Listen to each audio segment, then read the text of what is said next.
Hello, আমি অলিক রয়। আজকে আমরা নাম্বার সিস্টেমের দুটি নাম্বার, তার মধ্যে একটি অক্টাল আর একটি হেক্সাডেসিমাল, এই দুটি নাম্বারকে কিভাবে যোগ করতে হয়, অর্থাৎ দুইটা অক্টাল বা তিনটা অক্টাল নাম্বার অথবা দুই বা ততোধিক হেক্সাডেসিমাল নাম্বারকে আমরা কিভাবে যোগ করব সে সম্পর্কে জানবো। গত ক্লাসে আমরা কিভাবে বাইনারি নাম্বারকে যোগ করতে হয় সেটা শিখেছি। তো চলুন প্রথমে আমরা দুইটা অক্টাল নাম্বারকে কিভাবে যোগ করতে হয় সেটা শিখি। তো এখানে যদি আমি দুটো অক্টাল নাম্বারকে যোগ করতে চাই তাহলে আমরা লিখতে পারি 7 6 3 2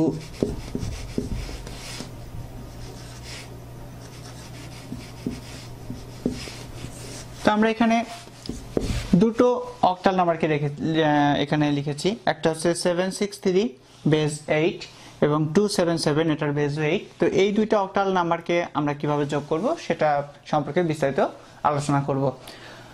তো প্রথমেই আমি যদি এখানে একটু এভাবে দেখি যে আমরা প্রথমে কি করেছি, আমরা বাইনারি অর ডেসিমেল যোগগুলাতে যেভাবে করেছি, অর্থাৎ দেখা যাচ্ছে যে একই সারিতে যে নাম্বারগুলো পড়েছে একই কলামে সেই নাম্বারগুলোকে আগে যোগ করেছি। আমরা এখানেও সেই পদ্ধতি অবলম্বন করব।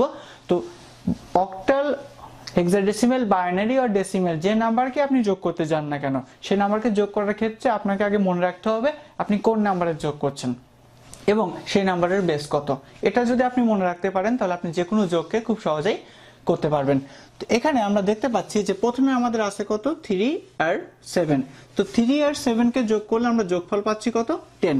তো আমাকে খেয়াল রাখতে হবে যে আমার এই যে যোগফলটা 10, এই 10টা কি অক্টাল নাম্বারের মধ্যে আছে? আমরা সবাই জানি অক্টাল নাম্বার হচ্ছে মোট 8টি, 0 1 2 3 4 5 6 7। তো এখানে স্পষ্টত দেখা যাচ্ছে 10 কিন্তু এখানে কোথাও নেই।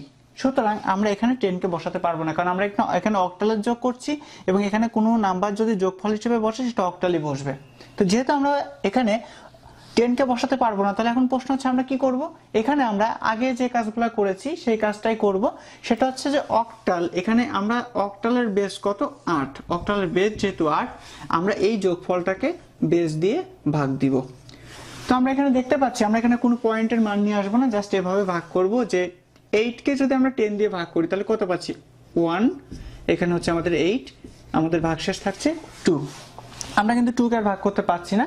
তো এই ভাগটা করে আপনি যে কাজটি করবেন সেটা হচ্ছে এখানে আপনি যে ভাগশেষটি পেয়েছেন এই ভাগশেষটিকে আপনি যোগের ঘরে বসিয়ে দেবেন। এটাই হচ্ছে 3 আর 7 কে যোগ করলে তার যোগফল হচ্ছে 2। এখন প্রশ্ন হচ্ছে যে আমাদের এখানে ভাগফল কত ছিল, ভাগফল হচ্ছে 1। তো আমাদের এই 1টা, এই যে ভাগফলটা পরবর্তী কলামে ক্যারি হয়ে চলে আসবে, অর্থাৎ আমাদের হাতে থাকছে কত, 1। এখন যদি আমি যোগ করি এখানে তাহলে আমি দেখতে পাচ্ছি 7 6 1, তিনটাকে যোগ করলে আমরা পাচ্ছি 14। তো একইভাবে 14 বলেও কোনো অক্টাল নাম্বার আমাদের নেই, সুতরাং আমরা কি করব, 14 কেও একইভাবে অক্টালের বেস 8 দিয়ে ভাগ করব। তো ভাগ করলে আমরা কত পাচ্ছি, 1 8। তো এখানে পাচ্ছি হচ্ছে 6। তো এখানে তাহলে আমরা কি করব, পূর্বের নিয়মে ভাগশেষ যেহেতু আমাদের 6, তো আমরা 6 কে এখানে বসিয়ে দিলাম আর আমাদের হাতে আছে কত, 1।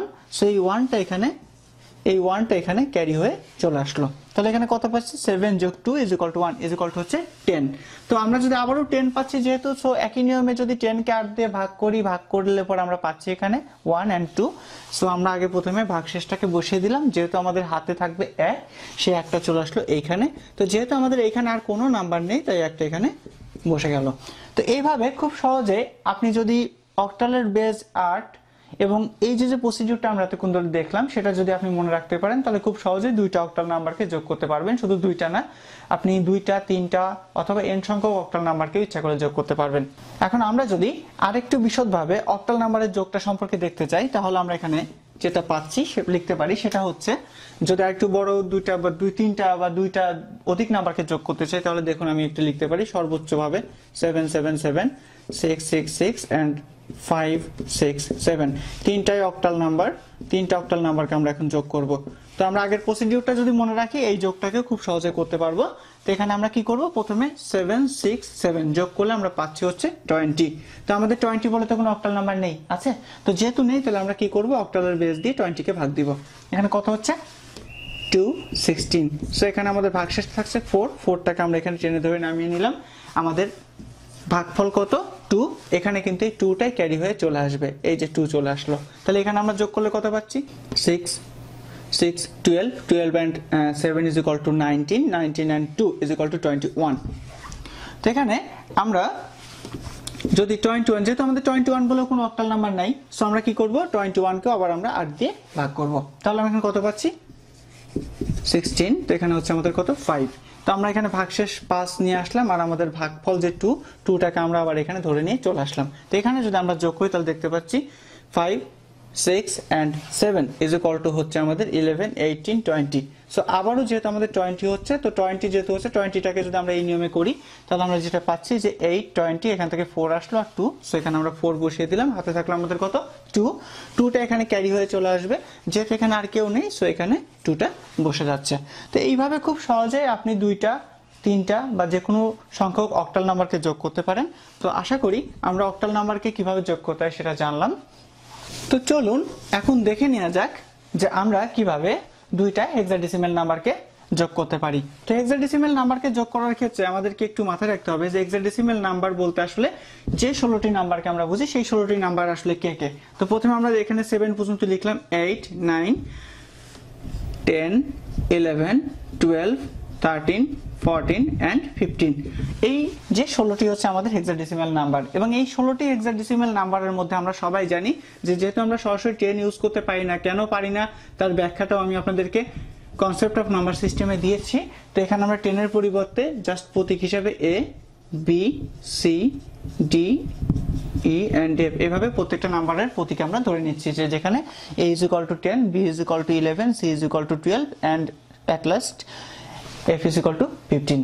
তো এখানে আমরা যখন দুইটা হেক্সাডেসিমাল নাম্বারকে যোগ করব, তো যদি আমি এরকম লিখি দুইটা hexadecimal number 9a 8 2b f, তো আমরা এখানে কি করছি, আমরা এখানে দুইটা হেক্সাডেসিমাল নাম্বারকে যোগ করব। তো এখানে চলুন দেখে নেওয়া যাক যে দুইটা হেক্সাডেসিমালকে যদি যোগ করতে চাই, তো আমরা এখানে 8 আছে আর নিচে আছে কত আমাদের f। তো আমরা সবাই জানি f মানে কত 15, সো 8 যোগ 15 ইজ ইকুয়াল টু ভ্যালু যেটা দেওয়া আছে সেটা হচ্ছে 23। তো সবাই একটু মনোযোগ সহকারে খেয়াল করুন যে এখানে আমাদের যে যোগফল 23, এই 23 কিন্তু হেক্সাডেসিমালের যে 16টি নাম্বার তার মধ্যে কোথাও নেই, আছে কি নেই। সুতরাং আমরা কি করব, এখানে 23 কে বসাতে কখনোই পারবো না। কেন পারবো না, কারণ 23 বলে কোনো হেক্সাডেসিমাল নাম্বার নেই, আর হেক্সাডেসিমালের যোগের মধ্যে যোগফলটা অবশ্যই হেক্সাডেসিমালই করতে হবে। সুতরাং 23 কে এবার আমরা কি করব, যেহেতু আমরা আগের বার অক্টাল করার ক্ষেত্রে আমরা অক্টালের বেস 8 দিয়ে যোগফলটাকে ভাগ করেছিলাম, এবার আমরা ঠিক একই প্রসিডিউরে হেক্সাডেসিমালের বেস 16 দিয়ে যোগফলটাকে ভাগ করব। কিভাবে, এখানে যদি আমি এটাকে 16 দিয়ে ভাগ করি তাহলে এখানে যেটা হচ্ছে 16 1, এখানে একবারই যাচ্ছে, এটা হচ্ছে 7। সো আমরা এখানে 7 বসিয়ে দিলাম। যেহেতু আমাদের এখানে ভাগফল আছে 1, সো আমরা একটাকে এখানে নিয়ে আসলাম। তো এখানে আমরা কি পাচ্ছি a b and 1। সো এর ভ্যালু আমরা সবাই জানি 10, b এর ভ্যালু সবাই জানি আমরা 11। সো 10 আর 11 যদি আমরা যোগ করি তাহলে আমরা পাচ্ছি 21, আর আমাদের হাতের 1 যোগ করলে হচ্ছে 22। তো এখানে যদি 22 পাই, তো 22ও তো আমাদের কোনো হেক্সাডেসিমাল নাম্বার নেই 22 বলে, তাই না। তো আমরা এখানে কি করতে পারি, সেহেতু আমরা যে কাজটা করব সেটা হচ্ছে 22কে আমরা 16 দিয়ে ভাগ দিব। যদি ভাগ দিই তাহলে এটাও একবার যাচ্ছে এবং আমাদের এখানে হাতে থাকছে 6 বা 6। সো আমরা এখানে 6 বসিয়ে দিলাম। যেহেতু আমাদের এখানে ভাগফল 1, এই একটাই ক্যারি হয়ে এখানে চলে আসবে। এবারে দেখেন এখানে যে 9 2 and 1, সো এখানে 9 and 2 কে যোগ করলে হচ্ছে 11, 11 যোগ 1 ইজ ইকুয়াল টু হচ্ছে 12। তো আমরা এখানে যোগফল পাচ্ছি কত 12। তো খুব মনোযোগ সহকারে খেয়াল করুন, এইবার কিন্তু যোগফল 12 এটা কিন্তু আমাদের হেক্সাডেসিমালের মধ্যে আছে, কারণ আমরা জানি হেক্সাডেসিমালের যে 16টি নাম্বার তার মধ্যে 12ও কিন্তু একটা অঙ্ক, তার মধ্যে 12 একটা অঙ্ক, এবং 12 এর ভ্যালু হচ্ছে কত c। সুতরাং আমরা এখানে কি করব, 12 এর পরিবর্তে সিটাকে বসিয়ে দেব, এবং এটাই কিন্তু আমাদের এই যে উপরের দুইটা হেক্সাডেসিমাল নাম্বার, এই দুইটা হেক্সাডেসিমাল নাম্বারের যোগফল, সেটি কত c 6 7। তো আশা করি দুইটা হেক্সাডেসিমাল নাম্বারকে কিভাবে যোগ করা যায় সেটা আমরা শিখলাম। তো যদি এখন আমরা আরেকটু দুইটা বড় করে করতে চাই, অর্থাৎ 2 এর অধিক হেক্সাডেসিমাল নাম্বারকে যোগ করতে চাই, তাহলে আমরা কিভাবে করব সেটা যদি একটু দেখি, তাহলে যেটা আসছে সেটা হলো a b c d e f 16 16 16। আমি এখানে তিনটা হেক্সাডেসিমাল নাম্বারকে যোগ করছি এবং খুবই বড় বড় তিনটা হেক্সাডেসিমাল নাম্বার নিয়েছি যাতে আমরা যোগটা খুব ভালোভাবে বুঝতে পারি। তো এখানে আমরা প্রথমে যেটা পেয়েছি সেটা হচ্ছে প্রথম কলামে আছে আমাদের বি, ডি এন্ড এফ। তো এখানে আমরা জানি বি এর ভ্যালু 11, ডি এর ভ্যালু হচ্ছে আমাদের 13 এবং এফ এর ভ্যালু হচ্ছে আমাদের 15।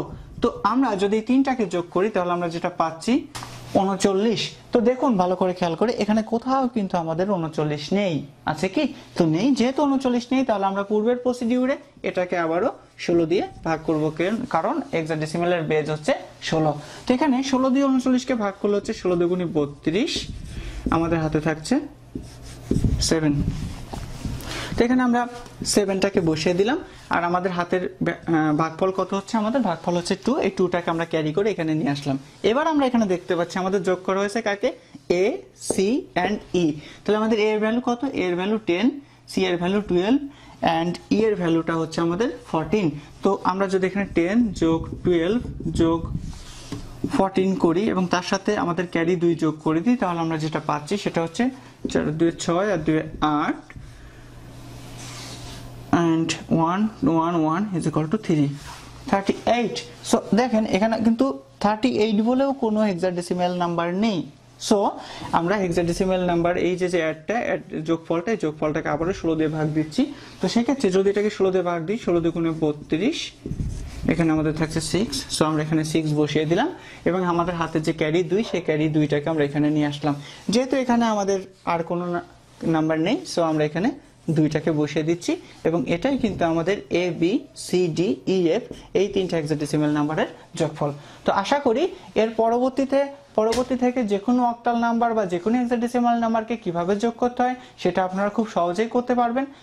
পরবর্তী ক্লাসগুলোতে আমরা বিভিন্ন প্রকার সংখ্যার বিয়োগ সম্পর্কে জানবো। সে পর্যন্ত ধন্যবাদ সবাইকে।